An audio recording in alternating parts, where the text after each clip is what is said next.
अगर आप जीवन में सफलता की इच्छा रखते हैं तो आपको हमेशा याद रखना है कि निरंतरता बनाए रखना है।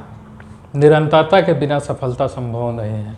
आज हम 5 घंटा पढ़े, कल 10 घंटा पढ़े, परसों सो गए, तो ऐसे आप सफल नहीं हो सकते हैं। अगर आपको सफल होना है तो अगर हम 2 ही घंटा पढ़ते हैं लेकिन रोज़ पढ़ना है। अगर 3 ही घंटा पढ़ते हैं, हम रोज़ पढ़ेंगे, एक न एक दिन हम सफल होंगे। लेकिन निरंतरता अगर नहीं बनेगा तो हम सफल नहीं हो सकते हैं। यह सार्वभौम में सत्य है और इस बात को मानना पड़ेगा। हर युग में, हर समय में, हर कालखंड में यही सब चीज़ था कि जो भी लोग सफल हुए, आप देखिए वह निरंतर प्रयास कर रहे थे और निरंतर प्रयास करने के बदौलत ही उन्होंने एक सफलता प्राप्त की और अपने आप को उसी युग में स्थापित किए। चुनौतियाँ हर युग में अलग अलग होती है। आज कंपटीशन का युग है, तो यहाँ अपने आप को सफल होने का मतलब है कि सरकारी रिजल्ट ले लेना, सरकारी नौकरियाँ पा लेना। तो सरकारी नौकरी लेना भी एक सफलता है और इस सफलता के लिए भी आपको अपने प्रयासों में निरंतरता और आपके प्रयासों में निरंतरता होना बहुत ही ज़रूरी है। चलिए हम लोग फिर से आते हैं ऑडिटर का ये टेबुलेशन से क्वेश्चन था, सबसे आखिरी क्वेश्चन था और इस पेपर का सबसे टफ क्वेश्चन था। टफ तो नहीं कहा जा सकता, सबसे कैलकुलेटिव क्वेश्चन था। इस तरह का सवाल 64वीं में या 63वीं में पूछा गया है, लेकिन वह लाइन ग्राफ से पूछा गया था, टेबुलेशन से नहीं पूछा गया था। उसमें कि उसके जो सब्सिडरी एग्जाम होते हैं उसमें यह क्वेश्चन एक क्वेश्चन टेबल से रहता ही रहता है। क्वेश्चन कहता है कि निम्न तालिका एक कंपनी के विभिन्न श्रेणियों के कर्मचारियों में जोड़े गए और कर्मचारियों की संख्या और इन श्रेणियों में कर्मचारियों की संख्या जिन्होंने प्रत्येक वर्ष कंपनी छोड़ दी है को दर्शाता है। इसका अध्ययन कीजिए और निम्नलिखित प्रश्नों का उत्तर दीजिए। इस साइड में वर्ष लिखा हुआ, इधर मैनेजर, तकनीशियन, ऑपरेटर, लेखापाल और चपरासी लिखा है नया छोड़ गए, नए छोड़ गए, नए छोड़ गए। कहने का मतलब है कि अगर कंपनी 2011 में बना होगा, ये कंपनी बना होगा तो इसमें 760 मैनेजर को रिक्रूट किया गया और चूंकि जिस साल पहली बार रिक्रूटमेंट हुआ तो उस साल छोड़ने वाले की संख्या 0 है ना। टेबल में अगर डैश दिया हुआ है इसका मतलब है कि उस खाना में कुछ नहीं है। फिर 2012 में क्या हुआ कि 280 नए मैनेजर की बहाल की गई और 120 मैनेजर काम छोड़ के चले गए। तो इसका मतलब कि 2012 में अगर हमसे पूछे कि मैनेजर का संख्या कितना है तो हमको करना होगा कि 760 में 280 को हमको जोड़ देना होगा। 760 में हम 280 को जोड़ देंगे तो ये हो जाएगा 1040। लेकिन 120 मैनेजर काम छोड़ दिया तो 120 को हमको इसमें से घटाना होगा तो ये हो जाएगा 920। मतलब 2012 का जो पोजीशन होगा मैनेजर की संख्या, वह 2012 में मैनेजर की संख्या होगा 920। 2012 में मैनेजर की संख्या कितना होगा? 920 हो जाएगा। उसी तरह से अगर 2013 की बात करेगा तो हम फिर से 189 को जोड़ेंगे और 92 को घटाएंगे। जो नया रिक्रूट हुआ है उसको हम लोग ऐड करेंगे और जो छोड़ गया उसको घटाएंगे। इससे जो डाटा आएगा वो हमको बताएगा कि 2013 में इस कंपनी में मैनेजर की संख्या कितनी थी। 2014 के लिए फिर 148 को जोड़ेंगे और 88 को घटाएंगे। फिर 2015 के लिए 160 को जोड़ेंगे और 72 को घटाएंगे और 2016 के लिए 193 को जोड़ेंगे और 96 को घटाएंगे। तो यह प्रोसेस केवल मैनेजर में ही नहीं, तकनीशियन में भी होगा, ऑपरेटर में भी होगा, लेखापाल में भी होगा और चपरासी में भी होगा। ये सेम प्रोसेस चलेगा, सेम तरीके से क्वेश्चन को, सवाल को बनाया जाएगा। और इस क्वेश्चन का यही आत्मा है, इसी चीज़ को समझना है। और ये समझ में आ गया तो क्वेश्चन में कुछ नहीं है, बस लिखना ज़्यादा है इस क्वेश्चन में। चलो पहला पार्ट में आते हैं। पहला पार्ट में कहता है कि वर्ष 2014 में कंपनी में कार्यरत ऑपरेटरों की कुल संख्या कितनी थी। ठीक है, तो वर्ष 2014 में हमसे पूछ रहा है कि कंपनी में कार्यरत ऑपरेटरों की संख्या कितनी थी। तो हम चले आएंगे ऑपरेटर वाले खाना में। ऑपरेटर कहाँ है? यहाँ है ऑपरेटर। तो 2014 के लिए हमको पूछ रहा है 2014 में ऑपरेटरों की संख्या कितनी है। तो हम क्या करेंगे कि इसका जो हल करेंगे तो वर्ष 2000 ऑपरेटर के लिए कर रहा है ना, ऑपरेटर की संख्या वर्ष 2014 में ऑपरेटर की संख्या बराबर क्या हो जाएगा, ऑपरेटर था 880 और जो नया आया है इन सब को जोड़ देना है, प्लस 256 प्लस 240 प्लस 208, और जो कंपनी छोड़ के गया है उसको घटा लेना है। तो 104, 120 और 100, 104 माइनस 120 माइनस 100, ठीक है। मतलब जो ज्वाइन किया है, जो लोग ज्वाइन किए हैं उसको क्या करेंगे, हम लोग जोड़ देंगे, 256 को जोड़ देंगे, 240 को जोड़ देंगे, 208 को जोड़ देंगे, और जो लोग कंपनी छोड़ के चला गया है उसको हम लोग घटा लेंगे। तो 104 लोग 2012 में गए हैं, 120 लोग 2013 में गए हैं, 100 लोग 2014 में गए हैं, तो इनको घटा लेंगे। और इसका जब कैलकुलेट हम लोग करेंगे तो ये हो जाएगा 1584 माइनस 324, और ये घट के आ जाएगा 1260। तो इसका मतलब हो गया कि 2014 में ऑपरेटरों की संख्या कुल कितनी होगी, तो 1260 होगी। तो ये हमारा पहले पार्ट का आंसर हो गया। ये बहुत आसान था, इसमें कोई काम नहीं था, ये हो गया। अगला क्वेश्चन का 6 नंबर क्वेश्चन कहता है कि वर्ष 2011 और 2016 के बीच अवधि के दौरान तकनीशियनों की कुल संख्या कंपनी में शामिल होने वाले तकनीशियनों का कितना प्रतिशत है। कंपनी छोड़ने वाले तकनीशियनों की कुल संख्या कंपनी में शामिल होने वाले तकनीशियनों का कितना प्रतिशत है, ठीक है। तो 2011 से हम लोग 16 तक तकनीशियन में आएंगे। तो तकनीशियन ये है, 2011 से 16 तक में तकनीशियन ज्वाइन करने वाले तकनीशियन इतना है और कंपनी छोड़ने वाले तकनीशियन इतना है, ठीक है। तो इन दोनों के बीच का हमको अभिष्ट प्रतिशत ज्ञात करना है। तो हम लोग क्या करेंगे कि वर्ष 6 नंबर क्वेश्चन के लिए हम लोग सॉल्व करेंगे। वर्ष 2011 से 2016 तक में तकनीशियन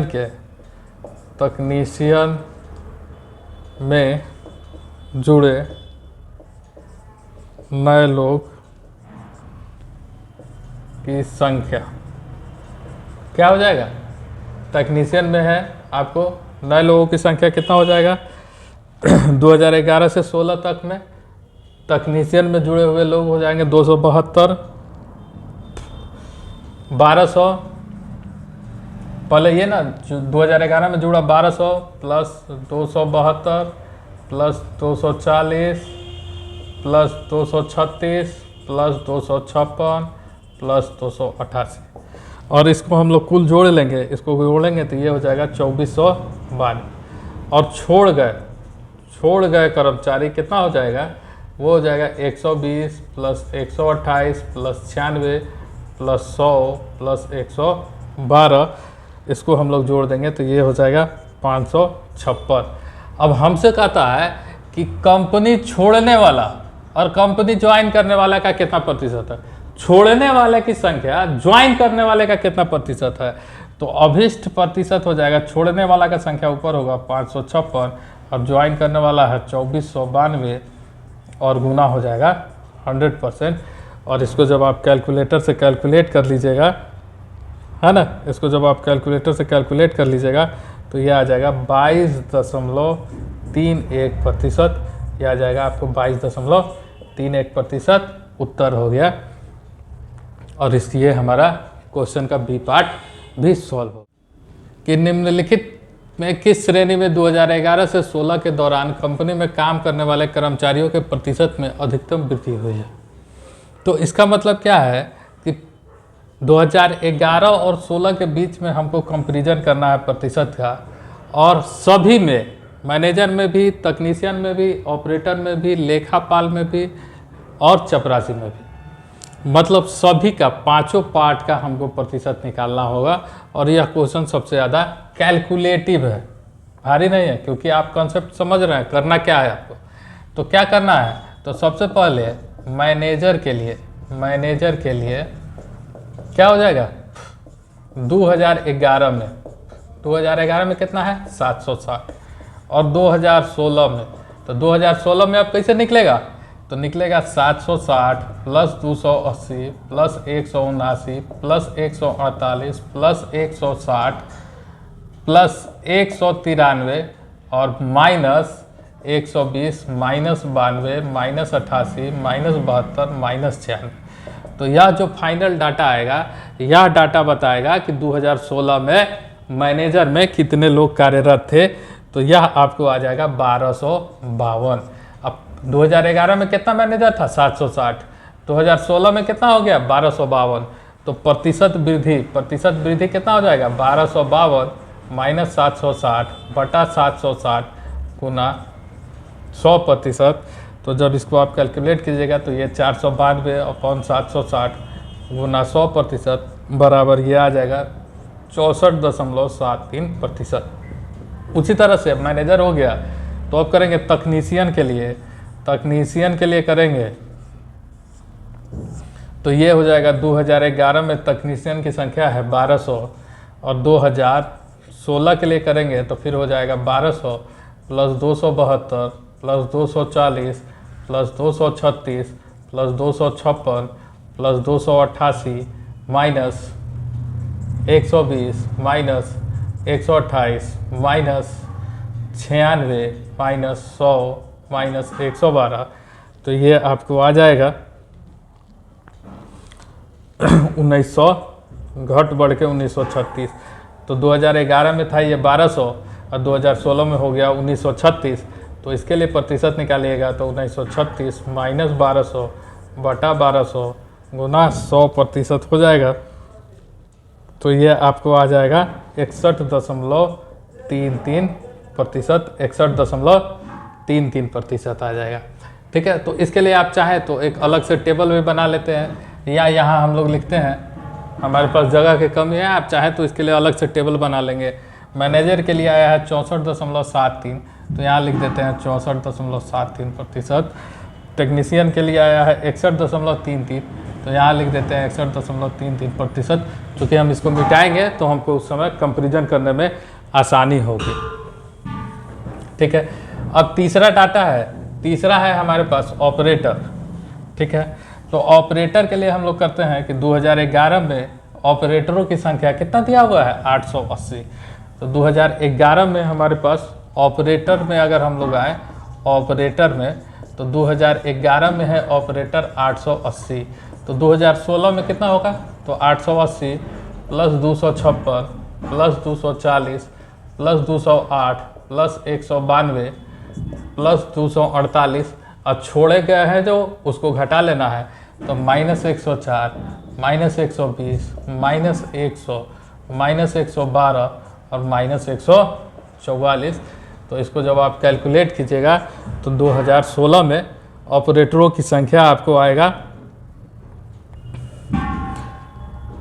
ऑपरेटर का संख्या आ जाएगा 1444। तो ये 880 था, 880 से 1444 हो गया, तो प्रतिशत निकलेगा 1444 माइनस 880 बटा 880 गुना 100%। तो ये आ जाएगा 64.09%, 64.09%। तो यहाँ पे हम लोग लिख लेंगे 64.09%। आप जब आंसर बनाइएगा तो उसके लिए एक अलग टेबल बना लीजिएगा जिसमें आप इस प्रतिशत को दिखा सकें। ऑपरेटर के अलावा अब अगला है लेखपाल। लेखपाल 2011 में है लेखपाल, 2011 में है 1160। ठीक है, तो 2016 में कितना हो जाएगा? तो 1160 plus 200 plus 224 plus 248 plus 272 plus 260 और जो छोड़ गया है उसको घटा लेंगे तो minus 100 minus 104 minus 96 minus 88 minus 92। तो ये कुल मिला के आपको जब इसको घटाइए बढ़ाइएगा तो ये आ जाएगा 1884 और इसका जब प्रतिशत निकालिएगा तो 1884 माइनस 1160 बटा 1160 गुना 100%। तो ये आपको आ जाएगा 62.41%। तो यहाँ पे हम लोग लिख लेते हैं लेखपाल में 62.41%। ठीक है, और अगला बच गया चपरासी। तो चपरासी के लिए हम लोग कर लेंगे 2011 में चपरासी का संख्या है 820 और फिर 2016 के लिए हम लोग करेंगे तो 820 plus 184 plus 152 plus 196 plus 224 plus 200 और minus 96 minus 88 minus 80 minus 120 minus 104। और इसको जब आप कैलकुलेट कीजिएगा, घटाइए बढ़ाइएगा, तो यह आ जाएगा 1348 आ जाएगा। तो इसका जब प्रतिशत निकालिएगा तो 1348 माइनस 820 बटा 820 गुना 100%। जब आप इस काम को कीजिएगा तो यह आ जाएगा 64.39%, 64.39%। तो यहाँ हम लोग लिख लेंगे 64.39%। ठीक है, अब इसके लिए क्या करेंगे, इसके बाद हम लोग कॉपी पे क्या करेंगे, अभी तो हम इसको लिखे, हम कॉपी पे क्या करेंगे है ना, एक टेबल बना लेंगे, लिख लेंगे मैनेजर है ना, तकनीशियन, उसके बाद है ऑपरेटर, उसके बाद है लेखपाल, और उसके बाद है चपरासी। इसके लिए हम लोग बाज़ाब्ता एक टेबल बना लेंगे और लिख देंगे यहाँ प्रतिशत वृद्धि। ठीक है, प्रतिशत वृद्धि कितना हो गया, 64.73, 61.33, 64.09, 62.41 और 64.39। ठीक है, अब इससे स्पष्ट होता है कि सबसे अधिक वृद्धि मैनेजर में हुआ है। यह स्पष्ट है कि सबसे अधिक वृद्धि मैनेजर 2011 से 2016 के दौरान कंपनी में काम करने वाले, यहाँ कर्मचारी लिख दीजिए, कर्मचारी, कंपनी में काम करने वाले कर्मचारियों की संख्या में, कर्मचारियों में मैनेजर की संख्या में सर्वाधिक वृद्धि 64.73% की हुई। वर्ष 2015 में सभी श्रेणियों के कर्मचारियों की कुल संख्या का जमा औसत कितना है। जमा औसत पूर्ण एवरेज होता है, तो यहाँ इसका कोई इम्पोर्टेंस नहीं है, ये एवरेज जो होता है उसी को हम लोग को निकाला है कि यहाँ इसका औसत क्या है। तो फिर से हमको वही सारा काम करना होगा। पिछला बार हम लोग 2016 तक किए थे, अगर 2016 पूछता तो कुछ करना ही नहीं था, उस क्वेश्चन से हम बना लेते। लेकिन इसमें 2015 तक के लिए करना है, तो मैनेजर की संख्या, मैनेजर 2015 तक में कितना हो जाएगा, 760 प्लस 280 प्लस 179 प्लस 148 प्लस 160। 2016 वाला हम लोग नहीं लेंगे, 2016 वाले के डाटा को हम लोग को नहीं लेना है, 2015 तक के लेना है। और माइनस 120 माइनस 92 माइनस 88 और माइनस 72, और जब इसको जोड़ घटाव कर लेंगे हम लोग 1155। ठीक है, इसी तरह से हम लोग तकनीशियन के लिए करेंगे, 2015 तक में तकनीशियन में कितना हो जाएगा कि 1200 plus 272 plus 240 plus 236 plus 256 minus, अब घटाएंगे 120 माइनस 128 माइनस 96 माइनस 100, तो यह जो कुल हो जाएगा यह हो जाएगा 1760। अगला करेंगे ऑपरेटर के लिए। ऑपरेटर के लिए करेंगे तो ऑपरेटर में क्या हो जाएगा कि 880 plus 256 plus 240 plus 208 plus 192 minus 104 minus 120 minus 100 minus 112, कुल 1340। और अगला हम लोग करेंगे लेखपाल के लिए। लेखपाल के लिए करेंगे तो लेखपाल के लिए कितना है, 1160 plus 200 plus 224 plus 248 plus 272 minus 100 minus 104 minus 96 minus 88, और जब इसको कैलकुलेट कीजिएगा तो ये आ जाएगा 1716। और अगला होगा चपरासी के लिए। चपरासी के लिए तो ये हो जाएगा 820 plus 184 plus 152 plus 196 plus 224 minus 96 minus 88 minus 80 minus 120, 1040। यह आ जाएगा 1040। अब हमको औसत निकाल देना है, तो औसत बराबर हो जाएगा, क्या करना है, सबको जोड़ देना है। 1155 प्लस 1760 प्लस 1340 प्लस 1716 प्लस 1040 और 5 को जोड़ रहे हैं तो 5 से भागा दे देंगे और यही हमारा आंसर आ जाएगा। ये हमारा हो जाएगा 7011/5, तो ये आ जाएगा 1402.2 1402.2 यही हमारा उत्तर हो जाएगा। यही हमारा उत्तर हो जाएगा। ये हमारा चारों क्वेश्चन कंप्लीट हो गया। यही क्वेश्चन इसमें पूछ रहा था। तो चूँकि क्वेश्चन बहुत आसान था लेकिन कैलकुलेशन ज़्यादा करना था। एग्ज़ाम हॉल में हमेशा याद रखिए टेबल वाला क्वेश्चन आपको हमेशा ज़्यादा कैलकुलेट करवाएगा। इसीलिए लोग बोलता है कि टेबल भारी होता, भारी नहीं होता, टेबल आसान होता है। इसमें दिमाग नहीं लगाना है, केवल कैलकुलेट करना है और बन जाता है। ठीक है, तो आपके ऊपर, आपके विवेक पे निर्भर करता है कि आप कौन से क्वेश्चन को ऑप्ट करते हैं। 4 क्वेश्चन पूछा जाता है, 2 ही क्वेश्चन का जवाब देना होता है।